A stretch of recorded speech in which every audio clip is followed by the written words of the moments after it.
Saat indah ku berhadapan denganmu,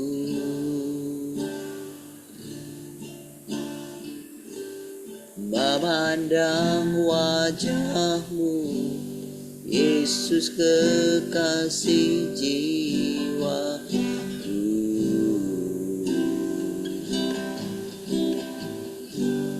Bawa daku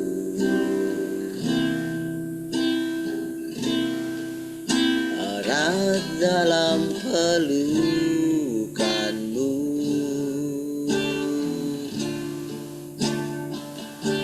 menikmati kasih dan indahnya hadiratmu.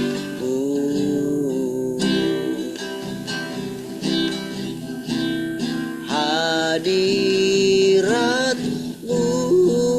Tuhan, ku rasakan kekudusan-Mu Bapa, penuhiku.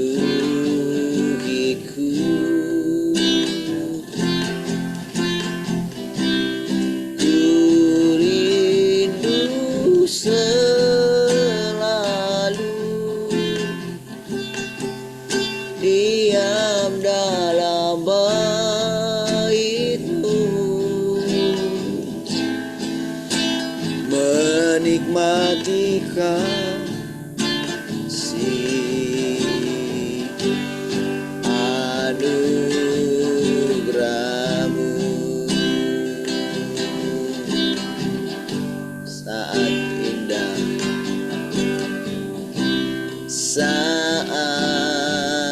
indah ku berhadapan denganmu,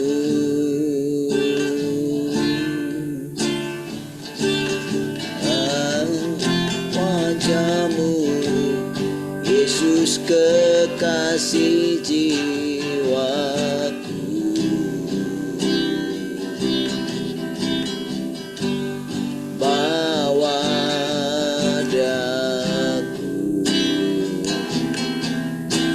Erat dalam pelukan-Mu,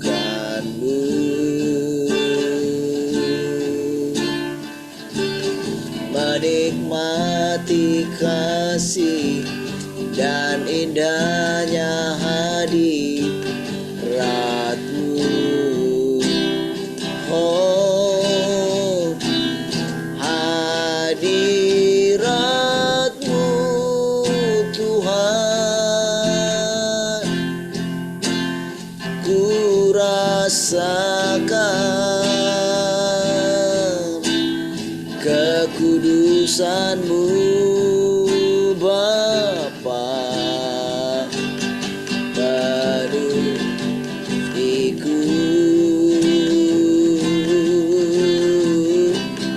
Ku rindu selalu diam dalam bait-Mu, menikmati kasih anugerah-Mu. Hadirat-Mu, hadirat-Mu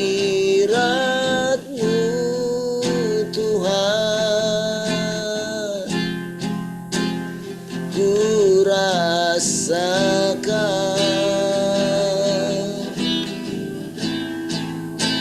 kekudusan-Mu Bapa, penuhiku.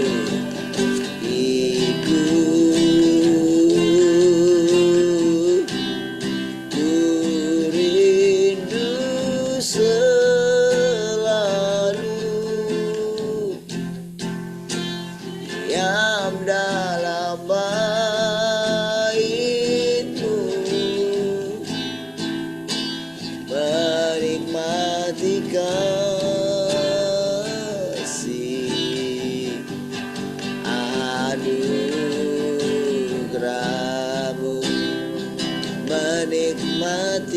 kasih-Mu, menikmati kasih anugerah-Mu,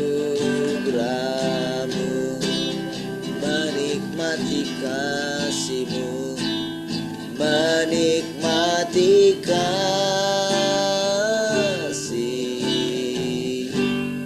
anugerah-Mu.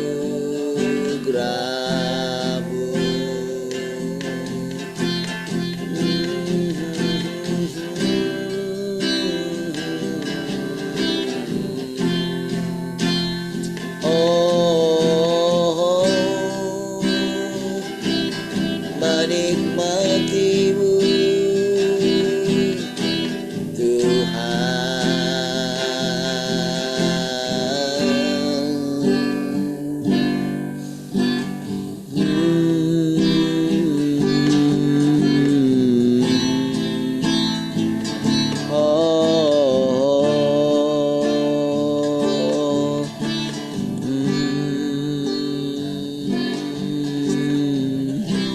di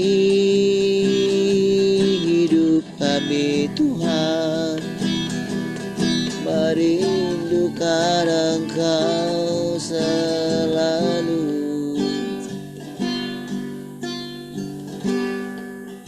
Kau Allah yang setia, penolong dalam kesesakan, sumber kekuatan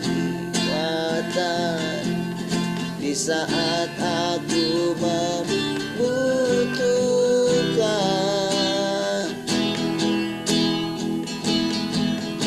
Kasih dan anugerah-Mu membuatku sujud berteduh. Betapa indahnya hidup dalam lindungan-Mu.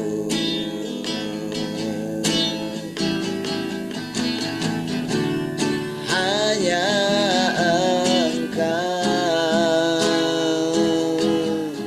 yang merawat hatiku,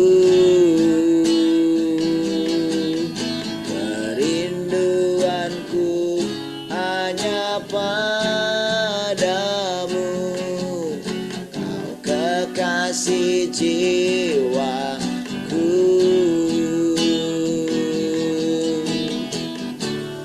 oh Yesusku, Kau lembutkan hatiku, mengasihiku dan memimpinku. Kau Allah kekuatan, oh hanya Engkau, hanya Engkau yang merawat hatiku, kerinduanku hanya padamu. Kau kekasih jiwaku,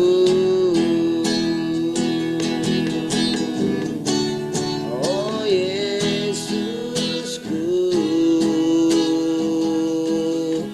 Kau lembutkan hatiku,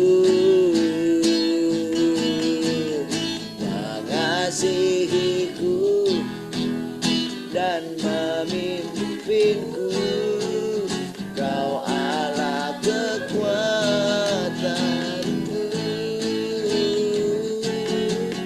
Kau Allah kekuatanku, Kau Allah kekuatanku.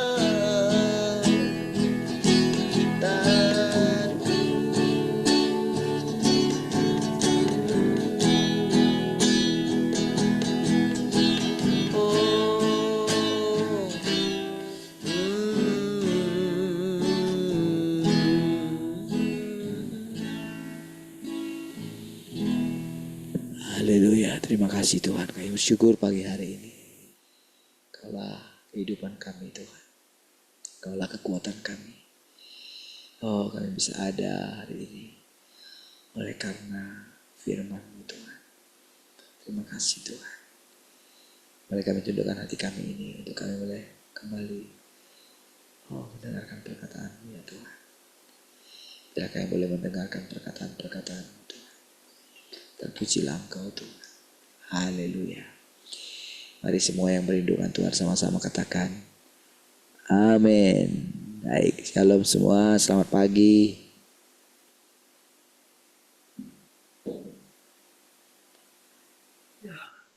Shalom, selamat pagi semua.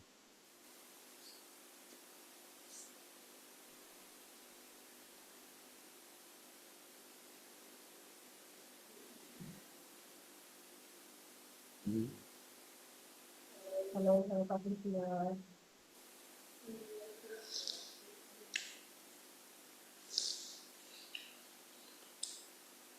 Shalom, selamat pagi semua. Apa? Baik, lanjut Tuhan.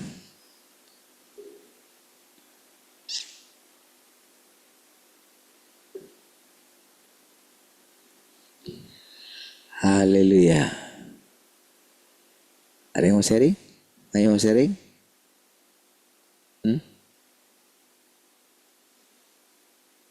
Silakanlah. Enggak mau ya? Enggak?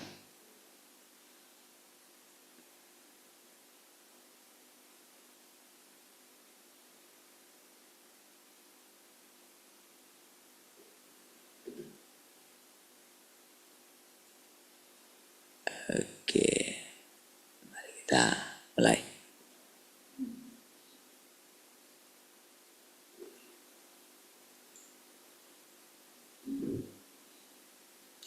Dia mengakhiri zaman yang lama serta memulai zaman yang baru. Semua ini adalah perkara penting yang menyangkut pengelolaan Tuhan.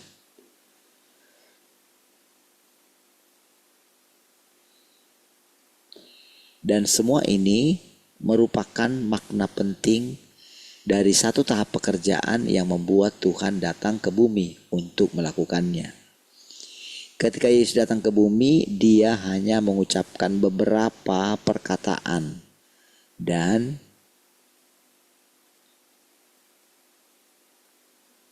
melakukan beberapa pekerjaan. Dia tidak menyibukkan dirinya dengan hidup manusia. Dan dia pergi segera setelah dia menyelesaikan pekerjaannya. Nah, kebalikannya dengan kita manusia yang rusak itu memusingkan manusia gitu ya. Sering sekali kan kita begitu kan. Itu yang sering mengganggu ketenangan kita di hadapan Tuhan. Kalau nggak mengurusi orang lain, kita mengurusi diri kita sendiri. Ya, makanya dikatakan saudara, dia itu benar-benar saudara telah menetapkan gitu, di dalam dirinya. Karena memang juga Yesus itu adalah Tuhan itu sendiri kan. Kan Yesus itu adalah Tuhan yang menjadi manusia. Itu jelas ya. Tuhan yang menjadi manusia. Jadi Tuhan itu kan ingin menunjukkan bahwa harusnya manusia itu seperti ini gitu. Jadi Yesus itu adalah satu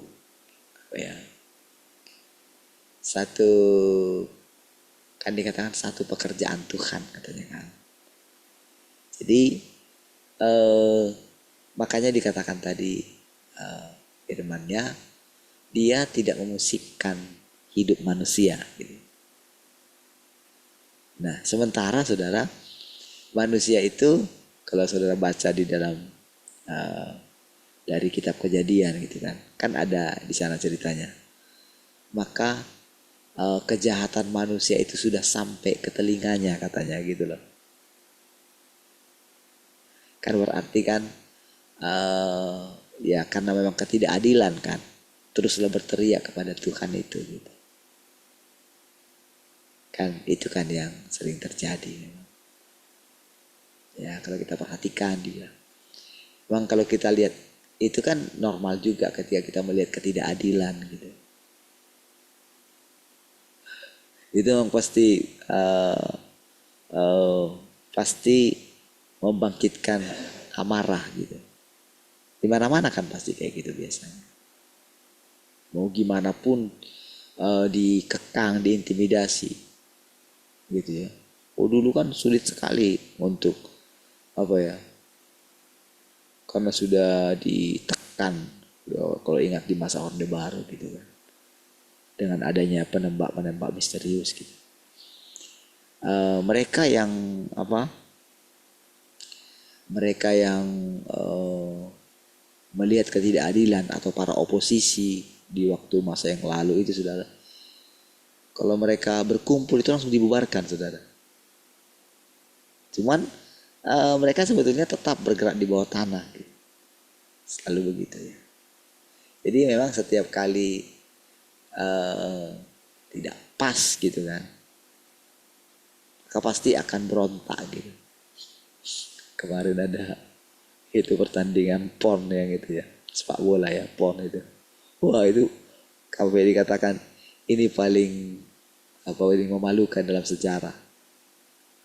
Pertandingan antara itu semifinal ya, antara Aceh dengan Sulawesi Tengah. Ini baru-baru ini. Hari Sabtu ya, ada Jumat saya lupa. Sampai karena itu kan di pertandingannya kan ponnya kan di Aceh gitu kan, sama di Sumut gitu, dua tempat. Di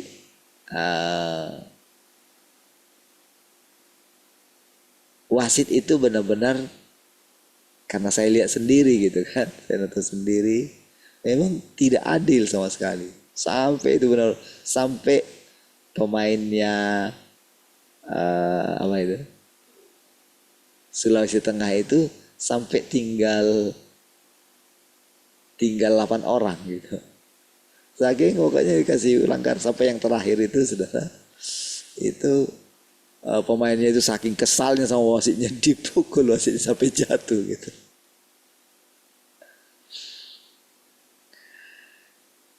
Itulah sebetulnya apa ya, kehidupan manusia itu saudara.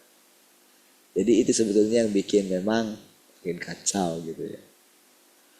Apa-apa saja apalagi dengan ada media sosial sekarang kan, itu bisa kejadian yang sudah berapa 10 tahun yang lalu gitu ya.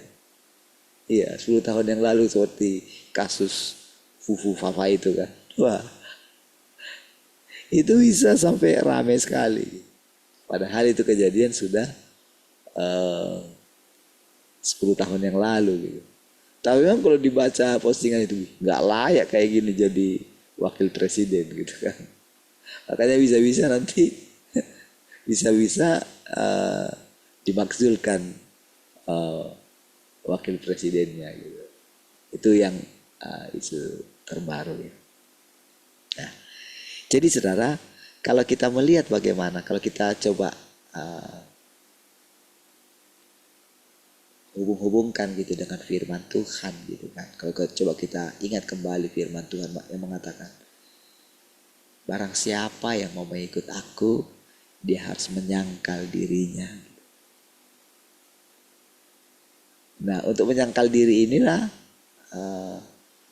butuh apa ya?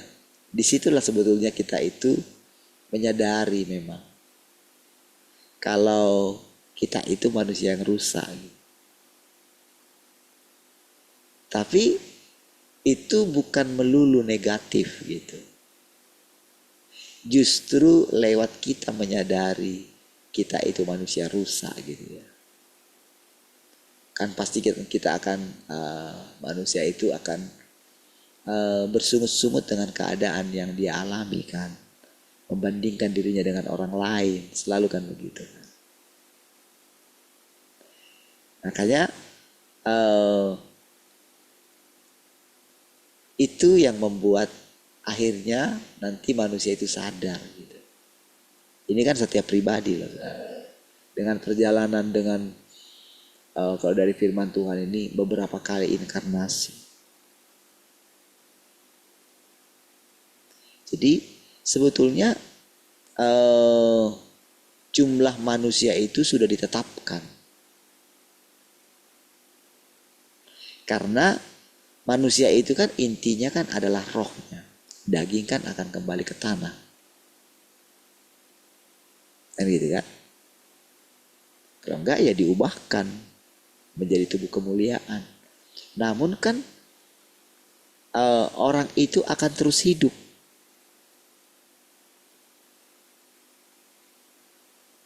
Walaupun dia sudah mati. Kan gitu kan? Jadi hidupnya itu kan bergantung kepada pekerjaan Tuhan. Pekerjaan Tuhan itu apa? Berfirman.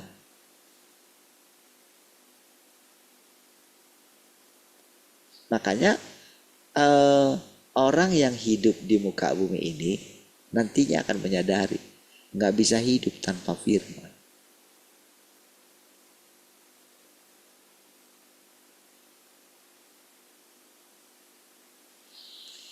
Firman yang akan, karena firman itu adalah apa?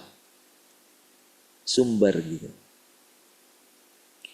Jadi segala pekerjaan Tuhan, makanya dia fokus saja dengan pekerjaannya gitu.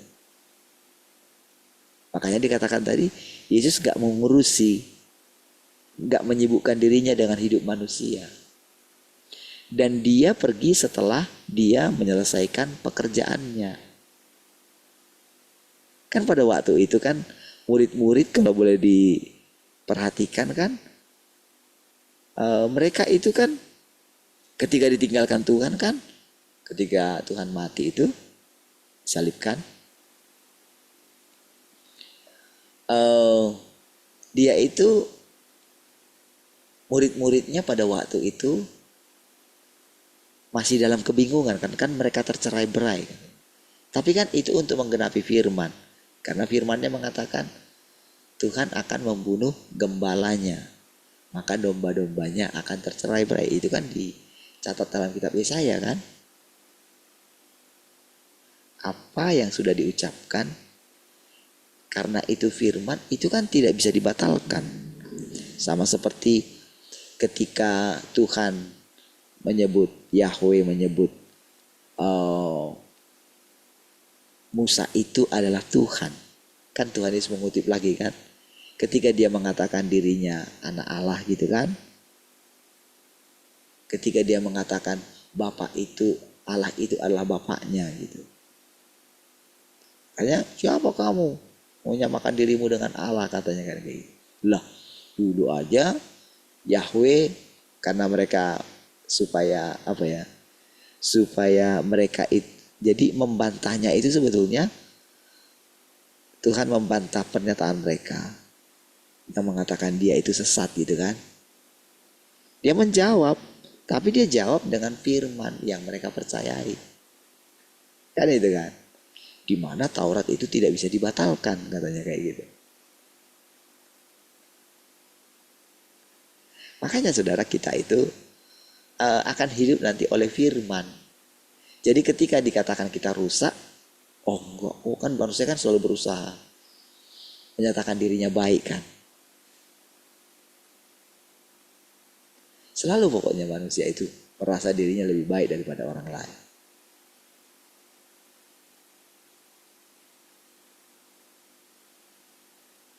Ketika melihat hamba Tuhan tidak baik, maka hamba Tuhan yang satu itu, wah, kayak gini. Berubah ini gitu kan. Tapi dia berubah dengan kekuatannya. Sama lagi dia akan jatuh dengan kesalahan yang sama. Begitu selalu. Ya. Nah, dari situlah pada akhirnya kita itu akan hidup oleh firman. Kita akan mencari kebenaran gitu. Jadi manusia itu rusak, itu kebenaran. Gitu.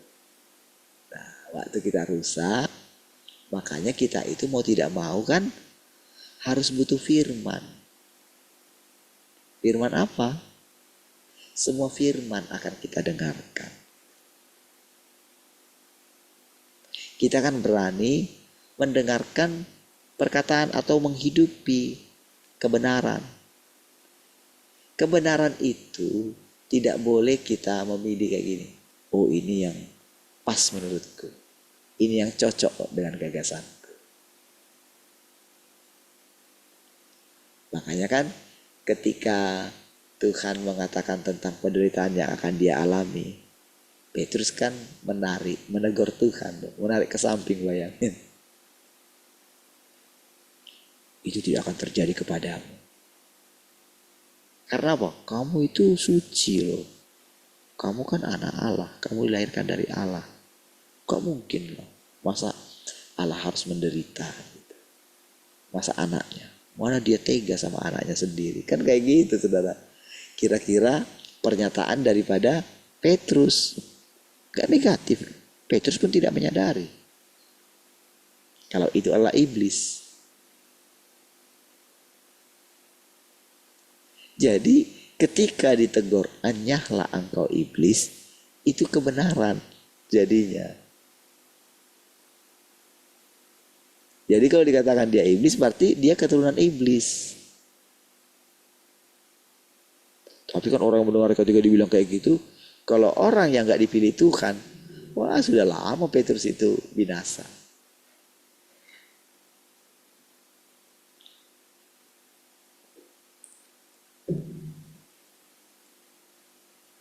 Kemarin firmannya kan bilang begini. Oh, hanya Bapa yang mengenal anak. Dan hanya anak yang mengenal Bapa. Dan dia yang kepada siapa anak itu menyatakannya. Gitu. Itu kebenaran. Makanya saudara, kalau ada orang Kristen misalnya, kan sudah baca Alkitab dia kan, mau sampai kapanpun, kalau anak itu tidak menyatakan dirinya pada orang itu, tidak menyatakan Bapa itu, maka sampai gimana pun tidak akan bisa mengenal Allah itu, tidak akan bisa mengenal Bapa itu. Gak bakalan bisa. Cuman kan itulah yang beredar sekarang kan dalam kepercayaan orang Kristen kan.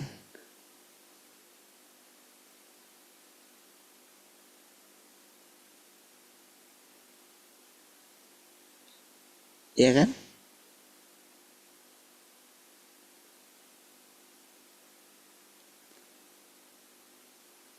Bagaimana diajarkan Tritunggal gitu. Cobalah.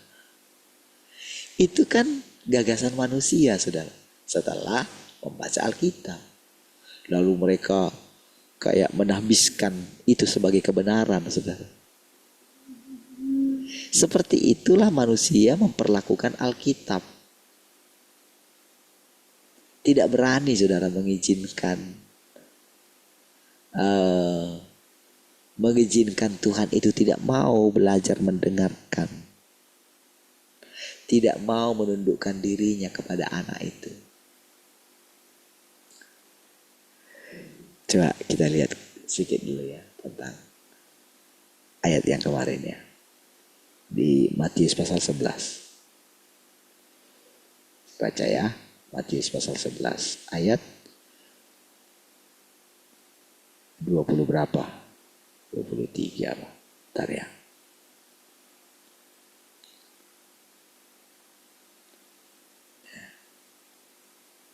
Ayat yang ke-25. Pada waktu itu berkatalah Yesus, Aku bersyukur kepadamu Bapa, Tuhan langit dan bumi, karena semuanya itu Engkau sembunyikan bagi orang bijak dan orang pandai, tetapi Engkau nyatakan kepada orang kecil. ya Bapa, itulah yang berkenan kepadamu.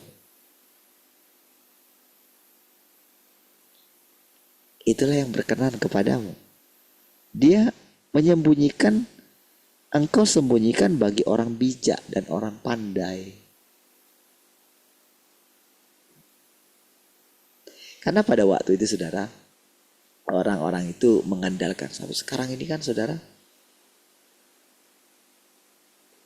sekarang ini orang kan, kalau saudara lihat ya, yang namanya hamba Tuhan, para pendeta, itu berlomba-lomba mencapai gelar. Dokter lah gitu kan. S1, S2 gitu, nanti jadi dosen gitu. Apalagi kalau mereka sudah pakai toganya gitu kan, jubah yang panjang itu dengan berbagai macam atribut-atributnya itu, sudah doktor gitu. Iya saudara, saya lihat teman-teman kita yang dulu sudah pada doktor semua mereka saudara. Sementara saudara, semakin mereka jadi doktor, Tuhan sembunyikan bagi mereka gitu. Karena kan ketika mereka menjadi doktor, mereka kan akan mengajari Tuhan yang datang kepada mereka. Kok bisa kayak gitu Tuhan? Karena menurut Alkitab itu kayak gini. Jadi misalnya ketika mereka mendengarkan suara yang berseru-seru, hei persiapkan dirimu, mempelai sudah datang, kayak gitu kan. Mereka akan sanggah gitu loh. Jadi ketika ada berita itu, ada berita di internet kan, ada orang yang mengatakan, mereka kan menyanggahnya gitu loh. Kamu tidak tahu aja, kamu anak kemarin sore aja, kamu gak punya gelar aja. Oh kedatangan Tuhan itu kayak gini loh, dia kan datang di awan-awan permai ya, gitu aja yang dia tahu saudara. Oh harus terjadi dulu ini. Padahal semua itu sudah terjadi saudara, tanda-tanda itu semua sudah terjadi. Bencana, perang, sudah dari dulu itu terjadi saudara. Harus muncul dulu antikris, jadi mereka terus menunggu saudara, munculnya antikris saudara. Padahal mereka antikrisnya.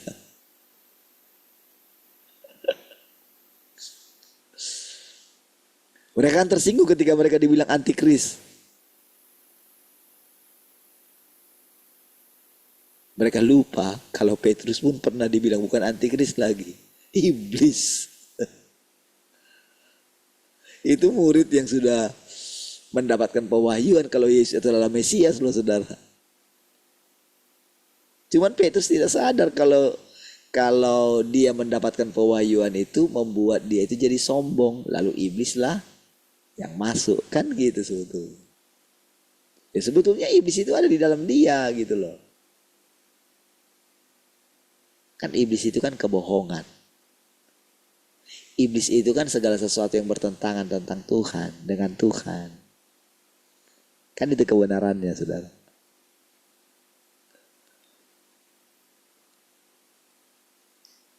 Makanya saudara, kenapa dikatakan kita itu hidup oleh firman? Kenapa kita tidak bisa lagi hidup tanpa persekutuan dengan Tuhan gitu. Jadi ketika kita selama Tuhan itu masih bekerja gitu ya, selama dia masih bekerja, makanya dia mengatakan dia terus melakukan pekerjaannya. Dia tidak menyibukkan diri dengan hidup manusia. Karena itulah kehidupan yang akan kita jalani. Memang kerinduan dia, kita itu bersekutu dengan dia. Karena memang, jadi ketika kita diajar pelan-pelan gitu. Ketika dikatakan Tuhan adalah Tuhan, manusia adalah manusia gitu. Suatu saat kita akan memanggil dia itu pencipta.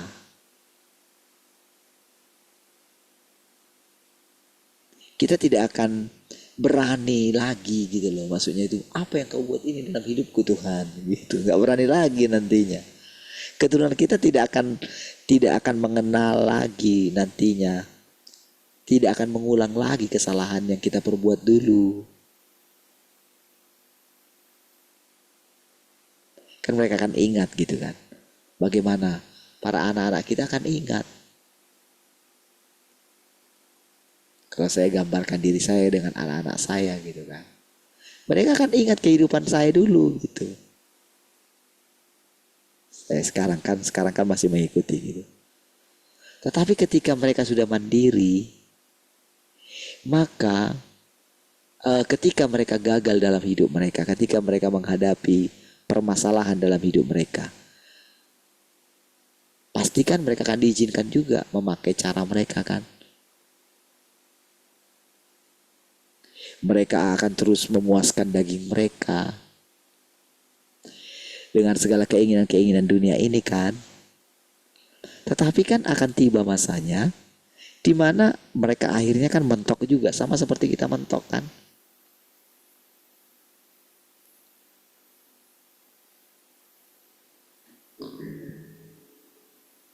Setelah kita melihat kegagalan daripada para pendahulu kita kan.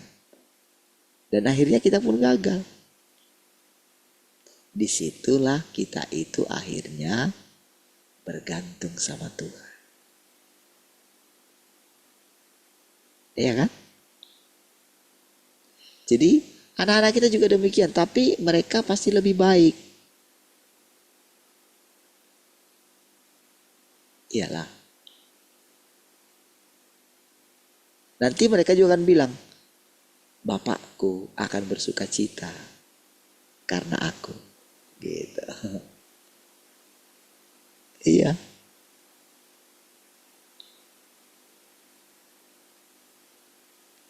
Jadi saudara, apa yang dilakukan Yesus? Kenapa dikatakan dia itu anak sulung gitu? Dari semua gitu. Coba kita lihat lagi ya. Ayat berikutnya 27. Semua telah diserahkan kepadaku. Lihat. Dan tidak seorang pun mengenal anak selain Bapa. Dan tidak seorang pun mengenal Bapa selain anak.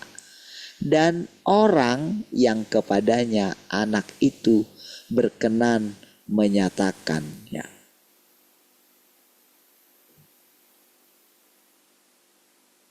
Berarti kan kita itu benar-benar harus gimana ya?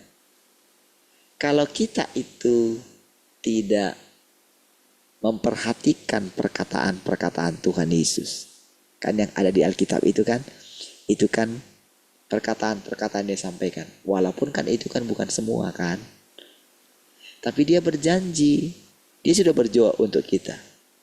Dia sudah mengatakan bahwa dia akan datang kedua kali. Nah, kedatangan kedua kali ini, jadi kalau dikatakan, dia sudah siapkan di awal. Ketika aku lapar, kamu memberi aku makan. Gitu loh. Artinya saudara, kedatangannya yang kedua kali itu, gak boleh kita itu membuat gagasan dalam pikiran kita. Kalau Tuhan datang, seperti wajahnya seperti yang ada di Alkitab. Gak bisa. Gak bisa kita buat, oh Tuhan itu laki-laki. Gak bisa. Perkataannya itulah yang kita perhatikan. Seperti itu sebetulnya. Sederhananya. Jadi makanya dia berdiri di muka pintu. Kan gitu kan. Dia berdiri lalu dia mengetok.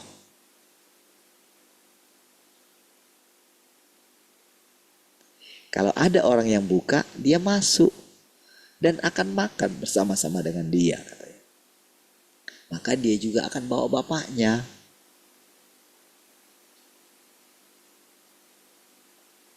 Jadi benar-benar kita itu seperti memang gambarannya itu seperti berempat lah gitu. Ada Bapa, ada Anak, ada Roh Kudus gitu.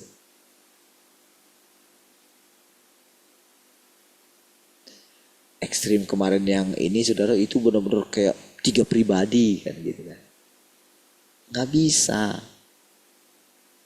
Apalagi dengan datang Tuhan dengan gelar Tuhan yang Maha Kuasa gitu kan. Kita pakai pikiran kita manusia gitu loh. Siapa dia? Mengangkat dirinya. Siapa yang mengangkat dirinya jadi Tuhan yang Maha Kuasa? Lah. Kita tidak tahu apa yang dipikirkan oleh Tuhan yang Maha Kuasa itu. Karena dia berbeda, seperti yang sering saya katakan sama saudara. Pola pikir saya itu berbeda dengan pola pikir kebanyakan orang gitu. Kenapa? Oh, bukan karena saya lebih pintar dari mereka, bukan. Tapi karena secara perlahan Tuhan itu menyatakan dirinya, menampakkan dirinya. Kan apa yang kita percayai kan itu yang akan kita alami kan. Ketika saya mengatakan hidupku bukan aku lagi, itu kan firman. Bukan lagi aku sendiri yang hidup, tapi Kristus. Ya kan? Dan hidup yang kuhidupi sekarang ini adalah hidup oleh iman kepada anak Allah yang menyelamatkan aku. Kan itu firman. Kan begitu saya ucapkan, begitu saya percayai, saya hidupi, pastikan jalan hidup saya akan seperti itu. Gitu loh sebetulnya. Makanya kembali lagi ke awal tadi, hidup kita karena firman.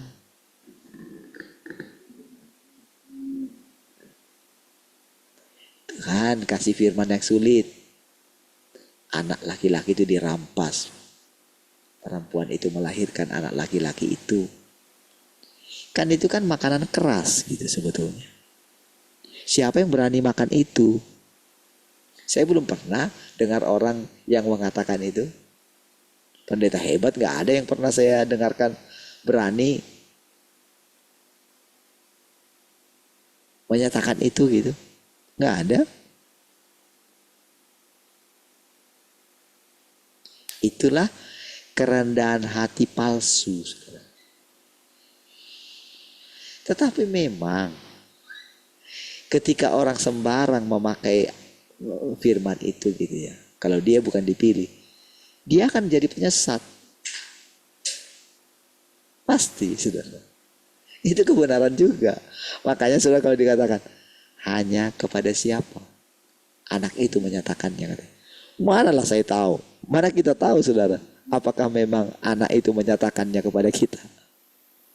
Nggak tahu kan. Siapa yang tahu? Siapa yang tahu?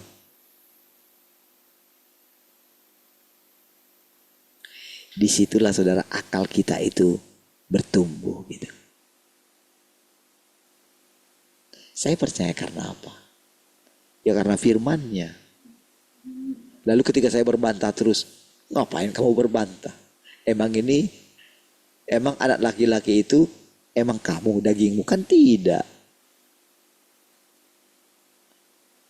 Kalau kita ingat firman yang lain, bagaimana anak yang sudah memboroskan harta ayahnya itu. Iya kan? Dia kembali kepada bapaknya. Adakah ditanyain sama bapaknya gimana?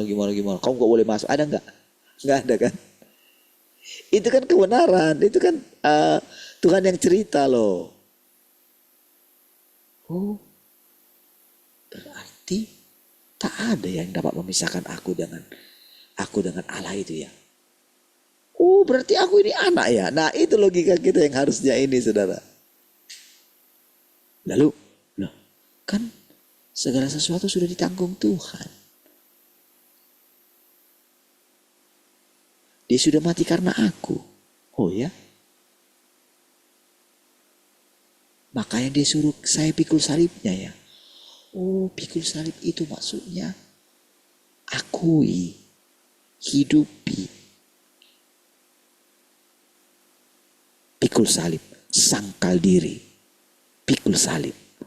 Oh, itu artinya ya. Gitu loh saudara.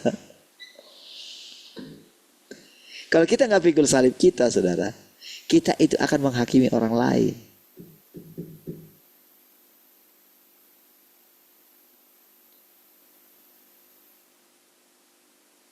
Iya.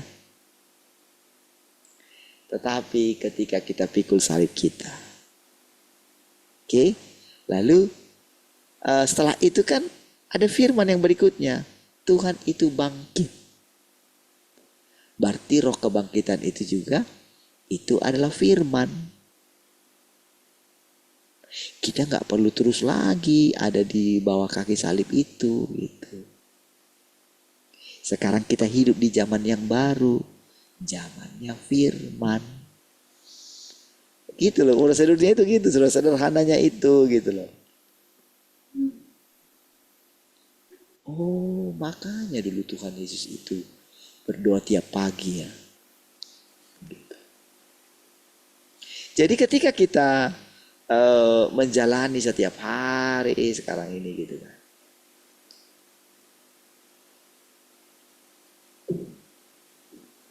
Jadi setiap kali kalau saya bilang sama teman-teman yang gitu ya, ayolah buat kalian lah kayak gitu, saya bilang gitu. Mau gimana pun saudara, mereka tuh nggak bisa.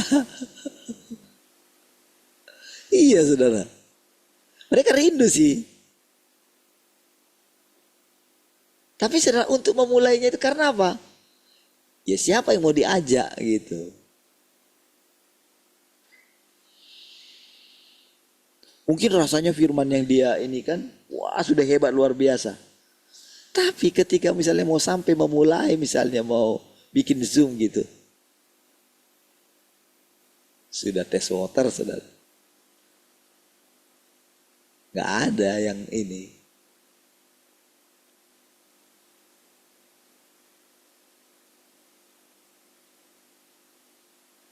Kita kan spontan kan dulu. Kalau kita ingat dulu. Kalau sudah ingat awal-awal ya. Itu udah ketawa loh kita dengar. Ingat sekarang. Kalau saya ingat dulu kita ketika kita tuh pakai apa itu? Pakai apa itu? Pakaian pesta itu kan. Ingat coba dulu. Lucu sekali saudara. Iya. Belum lagi ketika kita dipisahkan. Wah. Tapi Tuhan kan gak peduli kan. Saya benar-benar loh saudara. Semua mereka yang keluar itu tak ada saya tanya. Iya. Sampai akhirnya mereka ya ucapkan juga. Kadang saya lihat juga ucapkan juga selamat ulang tahun atau apa. Benar-benar kayak sudahlah gitu. Saya nggak ada. Jadi ketika mereka keluar itu, pokoknya keluar lewat WhatsApp gitu ya. Benar-benar saya nggak ada hubungi, nggak ada apa. Beneran saudara. Nggak saya klarifikasi gitu, atau gimana gitu. Karena memang kan Tuhan, saya yang bilang gitu. Bilang Tuhan, karena pas waktu itu sudah nggak tahu lagi lah. Sekalipun mereka pergi, saya tinggal sendirian, ya sudahlah, saya sendirian lah. Jadi ketika saya coba, kenapa ya? Tuhan bilang kayak gini aja. Katanya kamu mau sendirian. Katanya kamu melarikan diri, mau pergi gitu.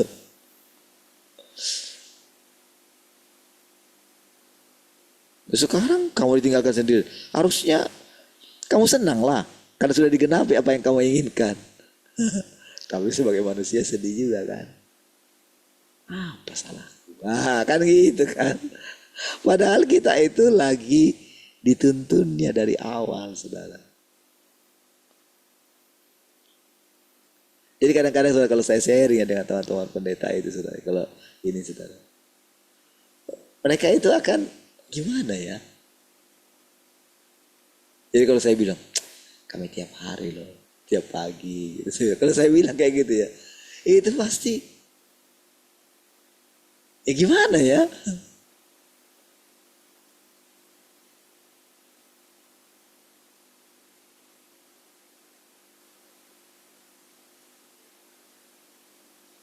Gak bisa.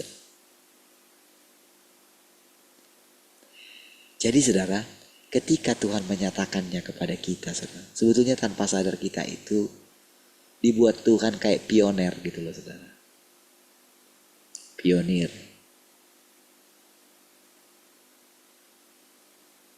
Pembuka jalan gitu. Tapi kalau kita itu merasa diri kita itu pembuka jalan, nah sombong lagi nanti kita. Gitu loh saudara. Makanya kita itu akan diizinkan juga mengalami keadaan yang menderita gitu loh. Sampai nanti gini, oh ternyata penderitaan itu indah juga ya. Kalau aku nggak menderita, ternyata gampang sekali aku nggak mencari Tuhan ya. Gampang sekali ya, aku terikat dengan dagingku ya. Iya. Kan kita jadi bisa sembarang beli apa aja kan. Kita kan beli handphone yang mungkin wah supaya bisa apa kameranya itu gimana kan gitu kan. Sudah rusak handphoneku ini. Cukup lama handphone kami ini saudara. Kami beli ini ya. Dulu saya beli untuk anak saya dulu. Kesia dulu. Tapi bertahan juga sampai dengan sekarang saudara. Walaupun sudah lelet kali gitu ya. Terus sudah ada tompel-tompel hitam gitu kan. Makin melebar lagi tompelnya gitu. Jadi kalau misalnya saya baca ayat ini saudara, itu bisa tertutup ayatnya itu karena tompelnya itu.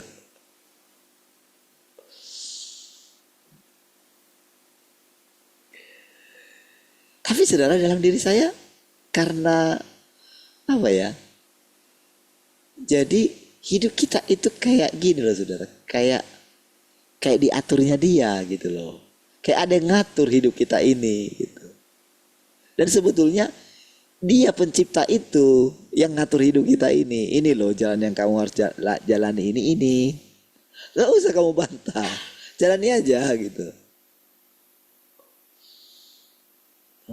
Jadi disinilah sebetulnya arti daripada hidup yang kita jalani itu sebetulnya adalah disitulah artinya kita itu jadi kita ini adalah hidup daripada orang yang pernah hidup sebelum kita. Kita nggak tahu itu saudara. Makanya ketika kita ini dibawa ke zaman yang baru ini, sebetulnya generasi sebelum kita ini, jadi manusia itu sudah dibawa ke zaman ini gitu loh. Dia yang menentukan tanggal lahir orang, di mana dia lahir, di keluarga mana dia lahir. Tuhan yang menentukan, itu roh. Jadi makanya saudara, sebetulnya manusia itu, jadi sebetulnya dia mengenal semua siapa manusia ini gitu loh. Sebelum kita lahir, gitu loh. Dia sudah mengenal kita, itu artinya sebetulnya. Jadi sejarah hidup kita itu ada di tangannya dia. Jadi kalau misalnya orang hidup sebelum kita ini, saudara, mereka melakukan satu kesalahan gitu kan. Jadi mereka itu harus membayarnya di kehidupan yang sedang kita jalani ini. Makanya dengan firman Tuhan ketika dijelaskan ini, udah gak usah kamu berbantah. Makanya yang paling pertama itu kita mesti berani menerima keadaan kita gitu loh. Jadi jangan juga iri dengan orang yang rasanya kok dia hidupnya itu kayak enak. Slow aja gitu. Biarin aja gitu. Nanti suatu saat jadi ketika orang itu mencari kebenaran. Sama seperti ketika kita mencari Tuhan kan. Kan firmannya apa? Dia datang mendadak kan. Dia hakimi kita kan. Dia hajar kita kan. Betul lah.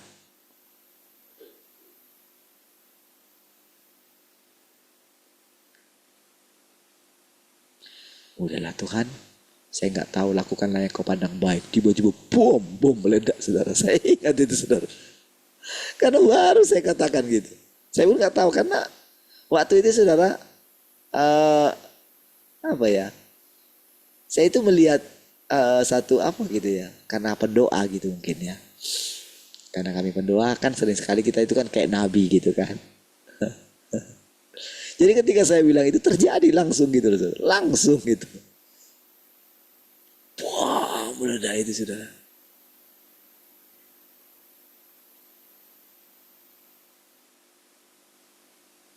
Saya ingat juga ketika kita RTM itu saudara. RTM, RTM itu di retreat gitu ya. Wah, kenapa ini ya? Itu kan Pak Andreas masih hidup itu saudara. Wah, pada waktu itu puncaknya di mana yang ikut retreat itu banyak sekali, lebih dari 300 itu. 500 kalau nggak salah. RTM, wow, RTM. Karena di mana-mana kan sudah terkenal gitu.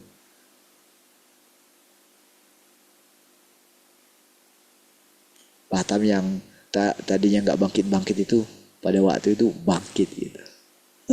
Lagi bangkit-bangkitnya gitu. Kota-kota lain mulai menjadi hidup kembali gitu. RTM, RTM. Berarti gitu aja. Aduh. Runtuh juga ini ya. Gitu ya saudara dulu saya ingat itu. Beneran.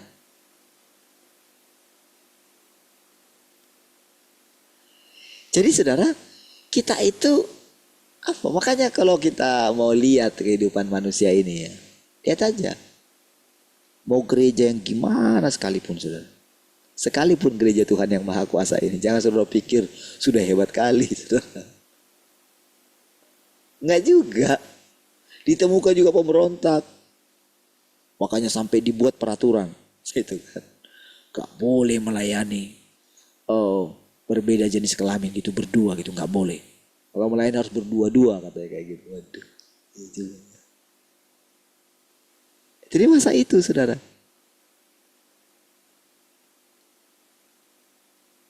Nah, jadi saudara, ketika kita lihat, oh berarti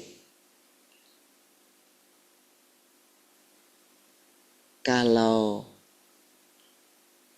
tidak bergantung kepada firman, kalau tidak hidup oleh firman, wah disitulah masuk kekacauan. Tapi walaupun demikian seperti dikatakan tadi, dia tidak memusingkan hidup manusia.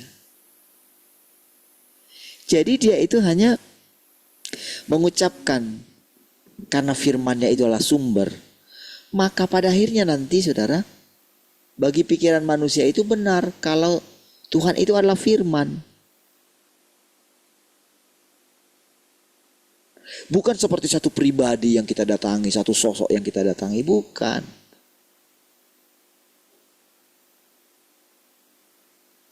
Jadi kalau itu firman, makanya kita mesti mencarinya. Kalau dikatakan di sini, hanya kepada anak. Kepada siapa anak itu menyatakannya. Coba.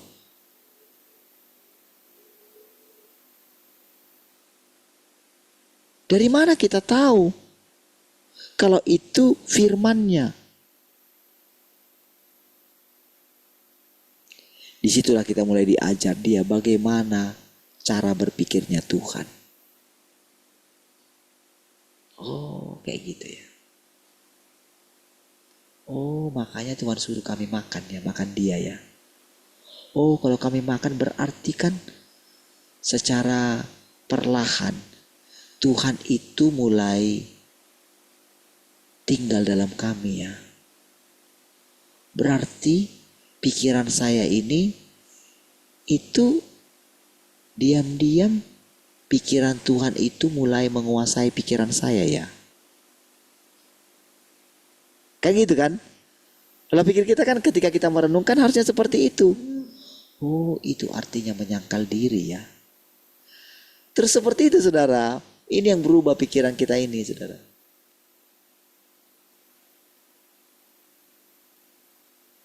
Oh, ini artinya makan sama Tuhan ya. Oh, makanya kami ini bisa sekarang bisa bersekutu terus kayak gini. Kami bisa semangat terus tiap pagi. Oh, karena ini ya. Oh, ini artinya kawanan kecil ya. Kan itu tadi kan biasanya itu kan. Oh, ini artinya orang kecil ya.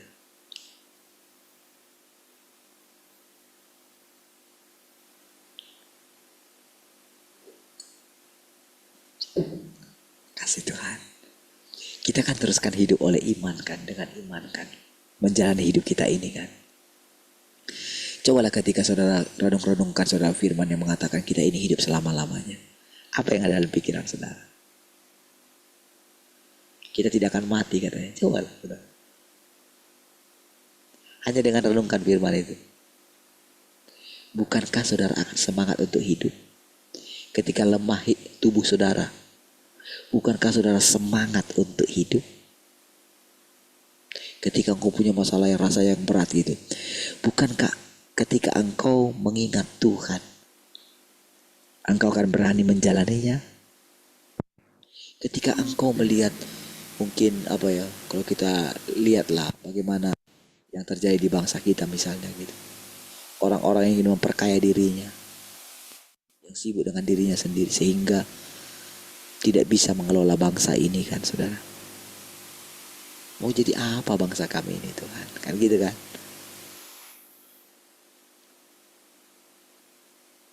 Makanya orang terus berdoa gitu. Oh gak bisa apa yang dilakukan di luar sana gitu kan. Ketika misalnya ada pesta apa katanya itu yang dilakukan umat Buddha itu kan. Wah kemarin di PI saudara. Wah didoakanlah bertalut-talut. Saya mau ketawa. Kami hancurkan, kami gagalkan Tuhan. Bah, udah dari dulunya kayak gitu. Saya lihat mukanya yang berdoa itu. Ketika saya dari atas itu rasanya kayak gimana, kayak muruk. Jadi kita gak berdoa. Tapi saya ketawa aja makanya saya gak ada salam-salam lagi. Oke saya pulang ya. Begitu selesai udah ini. Saya langsung bermisi sama Pak Pendeta.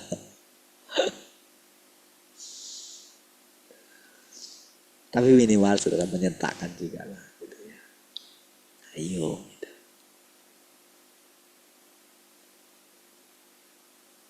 Tuhan tidak memusingkan itu. Bahkan dia kasih tahu kepada jemaat Smyrna itu kan. Smyrna atau apa itu? Oh bukan, Pergamus. Aku tahu di mana kamu tinggal, di sarangnya iblis katanya. Iya kan? Sarangnya iblis loh. Oh kita Batam ini belum sarangnya iblis saudara. Ya kan.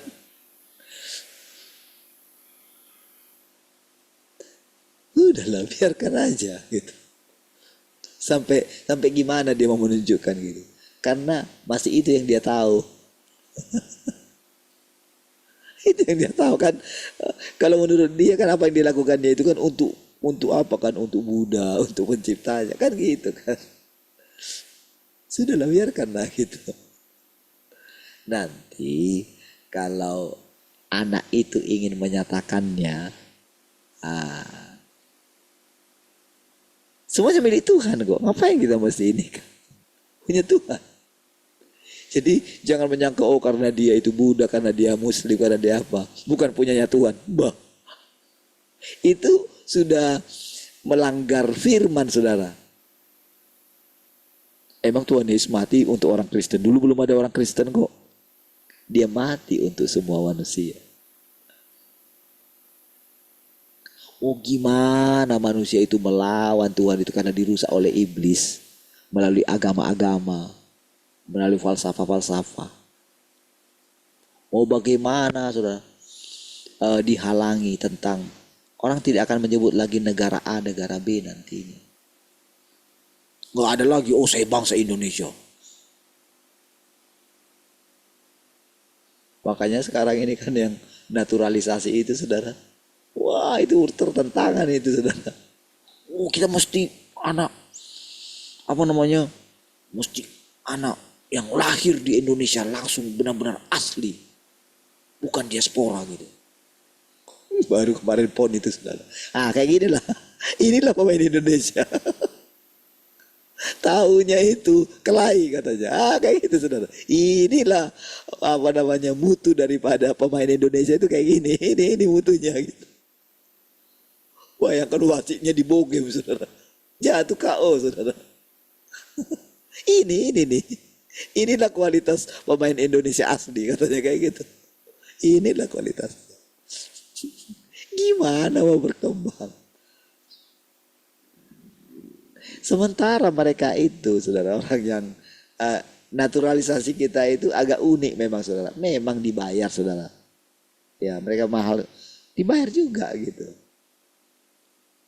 Tapi saudara, itu di negara mereka aja sampai itu si Ronald Koeman itu kan, mereka itu heran. Jadi pemain-pemain kita yang muda itu, jadi mereka sudah dipersiapkan untuk pemain inti di tim nasionalnya Belanda gitu loh.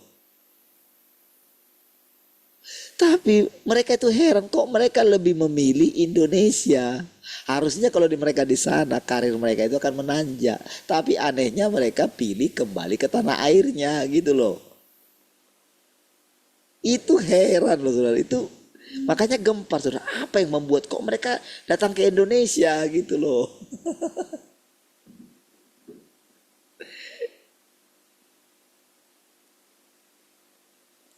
Jangan-jangan benar nubuatan si Gus Dur katanya. Gus Dur pernah menubuatkan di tahun 2006. 20 tahun sekarang baru Indonesia akan masuk Piala Dunia. 2026 gitu. Iya saudara. Jadi kadang-kadang kalau kita baca itu ya, kadang kita ketawa gitu. Masa sampai ke situnya gitu. Kalau kita memperhatikan kalau ternyata Tuhan itu ada dalam mengatur segala sesuatu. Kadang kita pikir kayak gini, masa Tuhan mengatur persepak bolaan gitu kan? Iya kan? Kadang gue pikir gitu. Masa sampai diurusin sampai ke situ gitu? Kenyataannya demikian.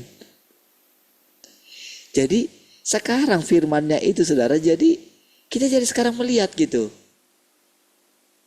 Bahwa benar Tuhan itu berdaulat atas segala sesuatu.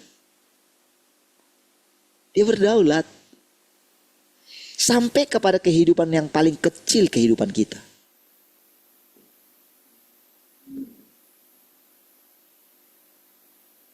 Iya, dia berdaulat sampai ke situnya. Dia masuk kepada kehidupan kita yang paling kecil.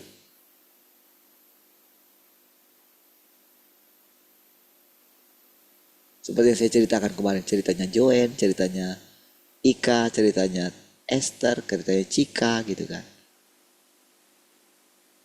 Bayangkan bagaimana Tuhan itu sangat nyata dalam kehidupan mereka, saudara. Iya kan?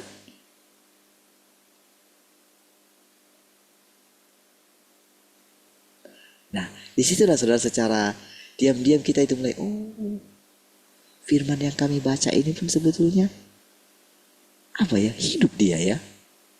Ternyata kami nggak bisa membuat yang kami baca ini jadi doktrin ya. Memang diingatkan juga. Oh bukan karena kamu, jadi kalau kamu nanti bisa menghafal semua ini, kamu jadi memperoleh hidupnya. Tidak. Nanti kamu akan jadi sama juga seperti orang Farisi katanya. Iya juga. Makanya sudah ketika kita menerangkan, kita bersekutu gitu ya.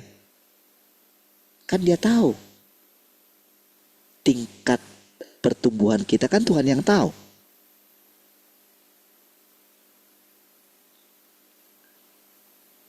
Lihat saudara, kita lanjut lagi ya.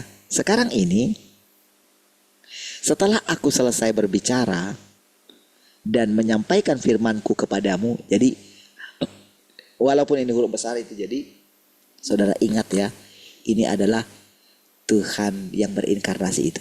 Kalau saya katakan Tuhan yang berinkarnasi berarti manusia loh.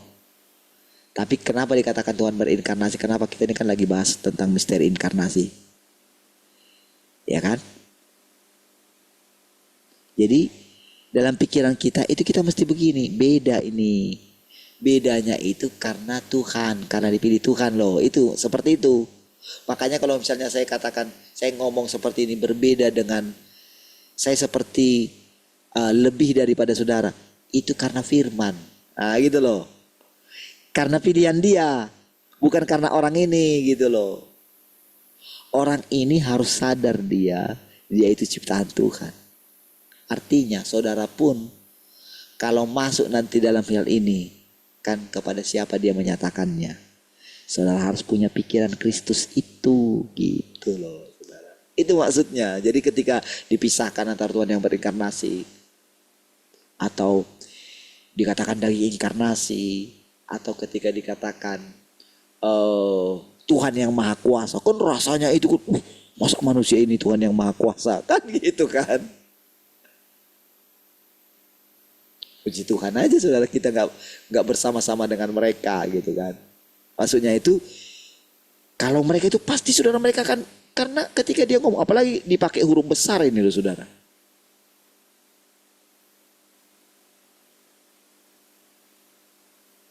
Bayangkan ketika awal-awal mereka ini saudara menghidupi kehidupan seperti ini. Wah, memang betul lah mereka dianggap sesat lah. Seandainya kita hidup di zaman itu juga, kita akan mengatakan itu sesat kok. Ketika saya pertama-tama muncul di wall saya itu kan tentang ada yang di Tiongkok itu perempuan yang menyatakan dirinya dialah Tuhan Yesus yang datang itu. Wah, saya langsung nggak sentuh itu, nggak masuk ke situ. Tapi setelah mencari Tuhan, nah, iya kan?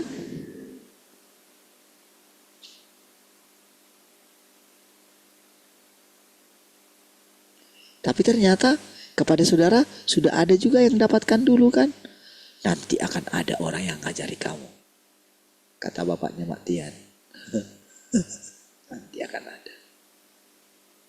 Ketika lihat, jangan-jangan ini kan kata bapakku itu dulu. Gitu kan. Ternyata kan Tuhan sudah apa ya? Tuhan sudah, itu kan kita nggak ini, sudah kita tidak tak terpikirkan oleh kita lah saudara.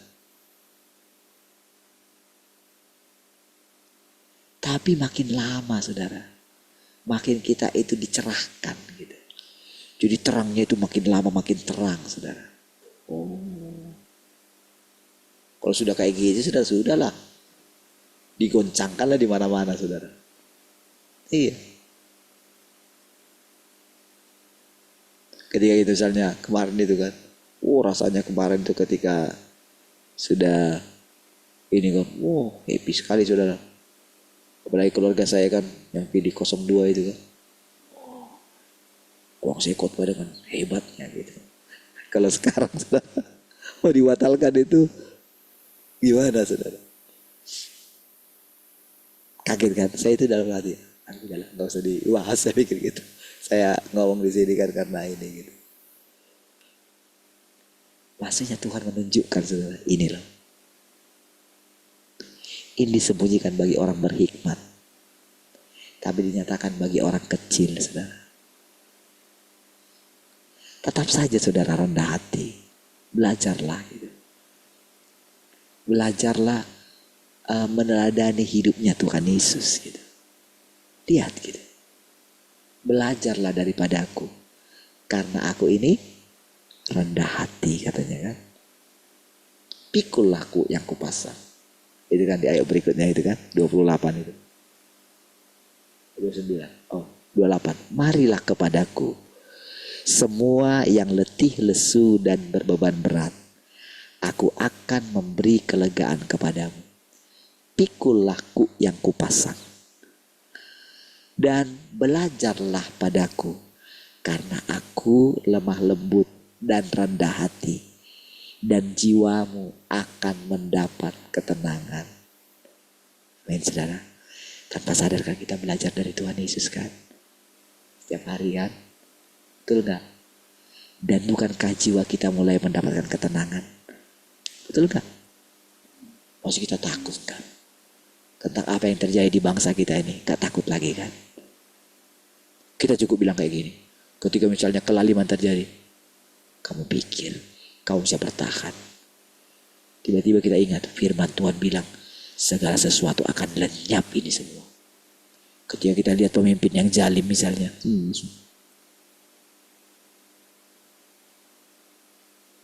Ada batasmu. Iya, memang kamu akan dipakai untuk menyatakan ini.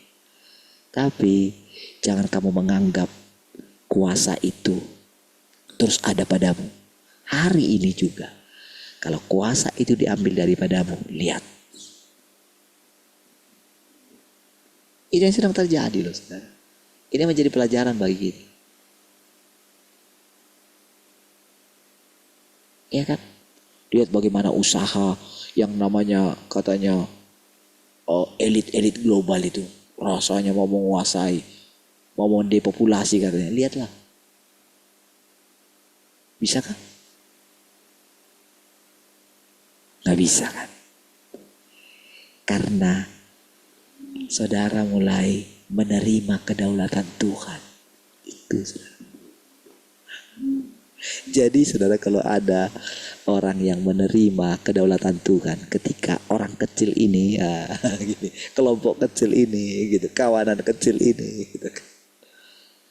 Ketika saudara berani, kita bersama-sama rendah hati mencari Tuhan, maka terjadi kegoncangan di sekeliling kita. Iya saudara, itu pasti itu saudara.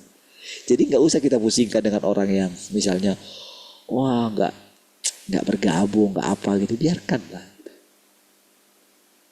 Izinkan saja, ada waktunya. Iya, bukan karena kita. Kalau saya lihat ya, bagaimana saya itu melayani guru-guru yang dari Tapga itu saudara ya. Iya. Ternyata diam-diam Tuhan ini masuk ya. Yang tadinya saya pikir, kapan ini bertemu, kapan ini. Ternyata dengan hal-hal spontan terjadi.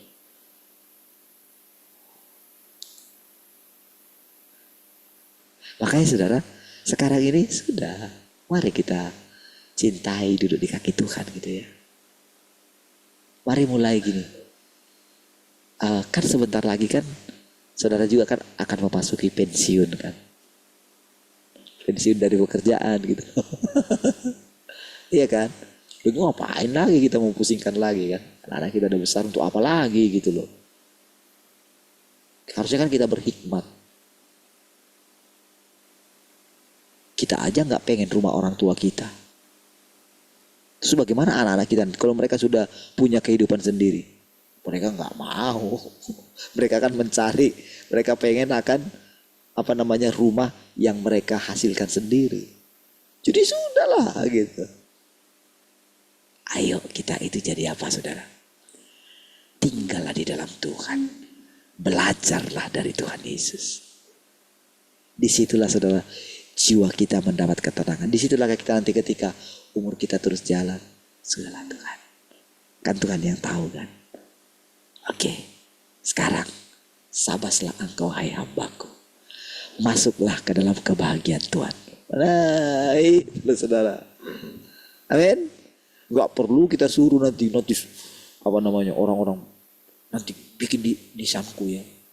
Aku telah mengakhiri pertandingan dengan baik. Itu bukan perkataan Tuhan.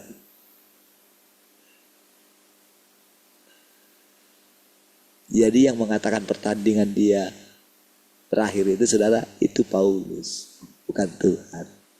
Tapi kalau sekarang saudara, dia sendiri akan mengucapkan nanti, masuklah engkau hai hambaku yang setia, sabaslah engkau. Masuklah ke dalam kebahagiaan Tuhanmu. Jadi kita gak boleh bahagia sendiri. Kebahagiaan Tuhan itulah kebahagiaan kita. Haleluya. Baik saudara. Terima kasih Tuhan, kami bersyukur untuk persekutuan ini. Terima kasih untuk setiap perkataan-perkataan yang menghidupkan kami. Terpujilah Engkau Tuhan. Haleluya. Sama-sama katakan. Amin.